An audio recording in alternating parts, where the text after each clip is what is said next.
It's July 31st, 2013, and it's time to head to work again. Hey.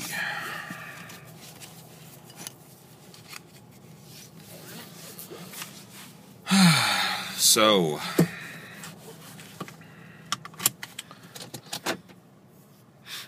yesterday,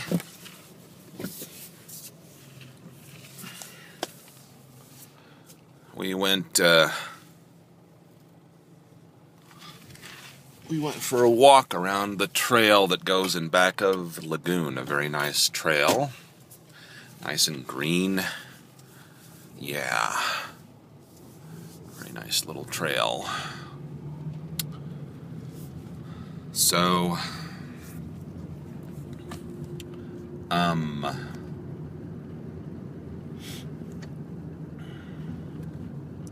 let's see, yesterday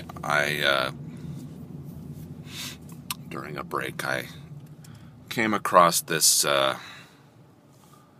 website about this woman whose name is Amy, and her crusade against porn in the Mormon newspaper called the Deseret News, and the article author was Doug Robinson.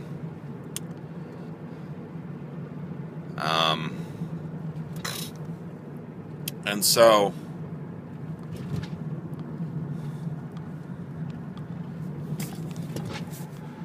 the article starts out saying, one addiction can lead to another addiction, one lie to another lie.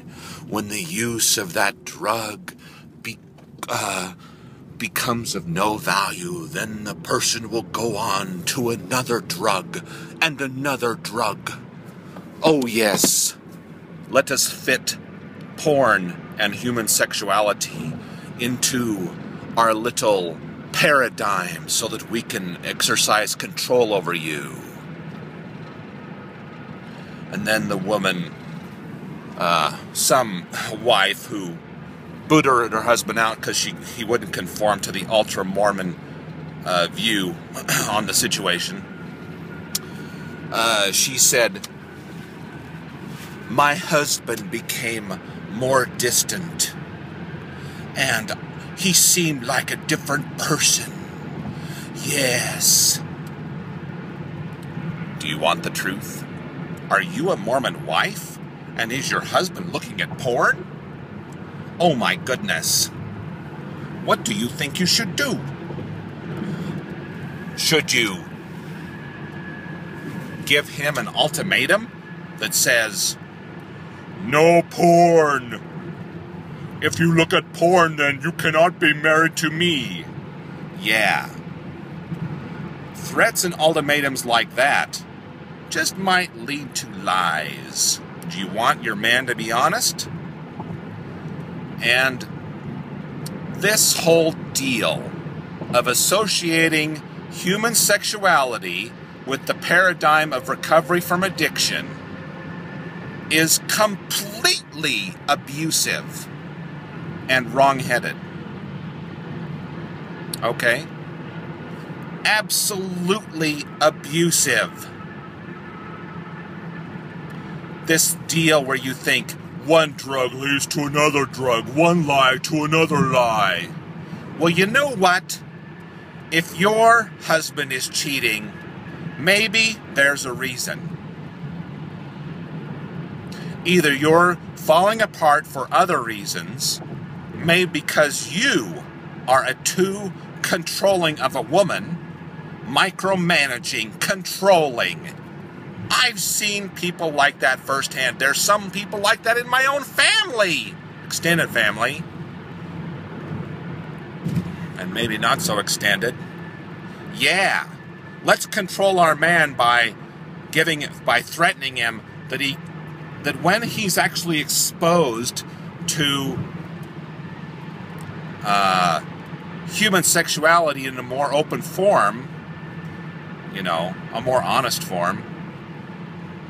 Now, I'll comment about porn in a second, but let's just assume that, a person checks out some porn which maybe isn't which is a little slightly more normal, which is a little hard to find, admittedly, but maybe not these days with porn 2.0. But anyway, the one bottom line is 100% intolerance for porn. You know, you don't deserve to be married to him. You're not good enough. Okay, if that's what you think, you're not good enough to be married to the guy who is actually, you know, learning to free himself from the chains of Mormonism. And you know, think about the two key founders of Mormonism, Joseph Smith and Brigham Young. 14 and 15-year-old wives. The wives of other men. What's up with that? Huh? And you're going to say, oh, if my guy wants to view human sexuality as expressed by other humans, that is unacceptable when you compare and contrast that with the actions of the founder of your fucking religion. Huh? Don't masturbate and confess to a Mormon bishop about masturbation. No sex before marriage, but Joseph Smith and Brigham Young sure as hell get to sleep with other men's wives. And what about the Mormon God sleeping with another man's wife? Huh? How's that for your rosy little picture of your stupid religion? Okay. So these crusades against porn are essentially crusades against the fact that humans are sexual animals. Crusades against the fact that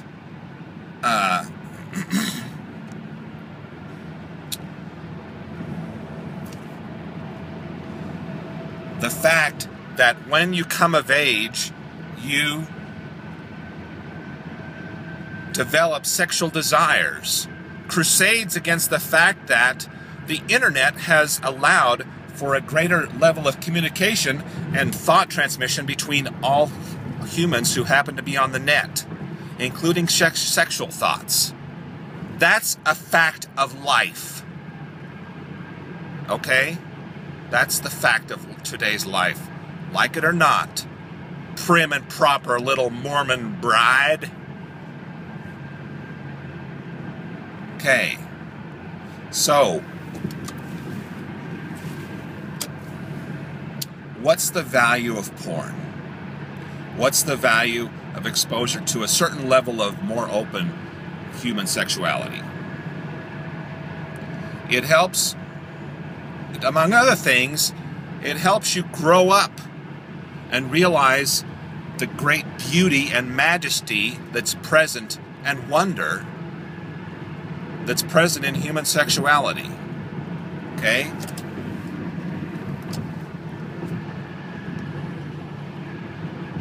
What does masturbation and a certain level of porn exposure do?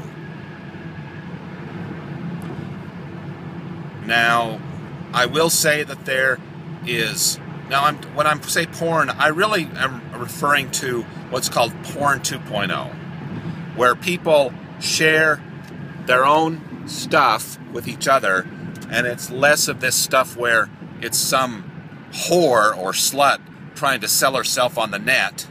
It's more just, okay, I'm in my house, I'm going to use my digital video camera to make a video of my own self naked doing something, and I'm going to share it on the internet. There's a difference between that and the commercialized stuff. Now, I will admit that. So, the one little point of agreement is that I have with the anti-porn crusaders is that I agree that anything that is not so-called porn 2.0 should be limited and restricted, and software that blocks it easily. And one bad thing about the porn 2.0 sites is they almost immediately launch a website that goes to non-porn porn 2.0 type things. Okay? The porn 2.0 that exists on the web is supported by non-porn 2.0. That's the huge problem. And I'll also say that if your man is engaging in video chats with some naked woman, that is more like cheating, and I don't agree with cheating. So, yeah, I agree that there are a lot of slimy thieves trying to make money off, things like Adult Friend Finder and all this other crap. And I'm more of a guy who's an advocate for the type of porn that's some mixture of the people who show up to nudist events not being afraid to say that human sexuality exists when people become nude. But I'm not an advocate for swinging. I'm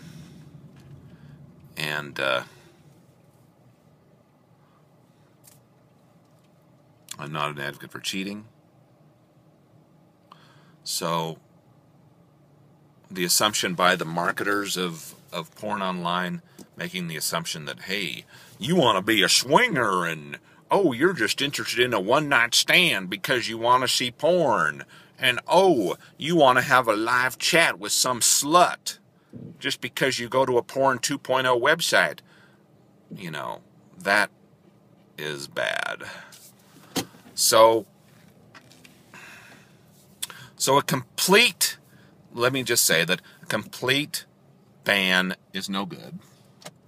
And working to eliminate the shit that exists in the porn category is also worth working for.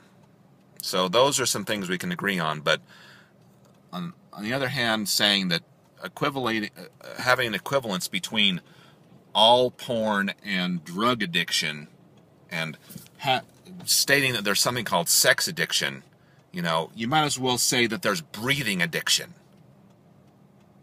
Huh? Because sex is so ingrained into us